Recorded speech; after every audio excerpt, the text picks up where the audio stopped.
அன்பு உள்ளங்களே, உங்கள் உள்ளத்திலும் இல்லத்திலும் நிறைந்த மகிழ்ச்சியும் அன்பும் நிறையட்டும். வாங்க வீடியோக்குள்ளே போகலாம். கிட்டத்தட்ட 4 ஆண்டுகளாக வளர்த்து வந்த என்னோட அடினியம் சற்றே வாடி பூக்களும் இல்லாமல் இலைகளும் இல்லாமல் இருப்பதை பார்த்து மனம் மிகவும் நொந்து போனேன். தோண்டி எடுத்த பொழுது அது உள்ளே அந்த பெரிய கேடக்ஸ் அழுகிய நிலையில் இருந்தது. அதை ரீபார்ட் செய்ய வேண்டும் என்று பல நாட்களாக நான் நினைத்து செய்ய முடியாமல் போனதற்கு காரணம் தான் இது.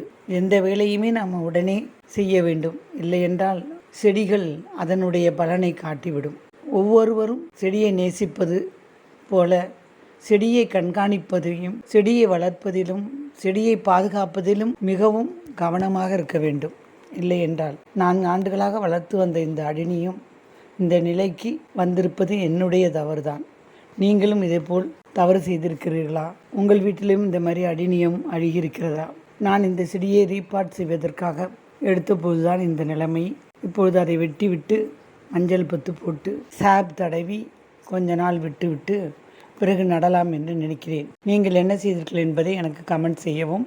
இந்த அடினிய செடியை புதுப்பிச்சு நல்ல முறையில் அதை ரீபார்ட் பண்ணி அது வளர்ந்த பிறகு உங்களுக்கு ஒரு வீடியோ காட்டுறேன். நீங்களும் அதை மாதிரி செய்திருந்தா எனக்கும் கமெண்டில் சொல்லுங்கள். உங்களுடைய கமெண்ட்களையும் நான் அவளுடைய எதிர்பார்க்கிறேன். எங்கள் வீடியோவை லைக் பண்ணுங்கள், ஷேர் பண்ணுங்கள், சப்ஸ்கிரைப் பண்ணுங்கள். உங்கள் உறவுகளுக்கும் அதை ஷேர் பண்ணுங்கள். நன்றி.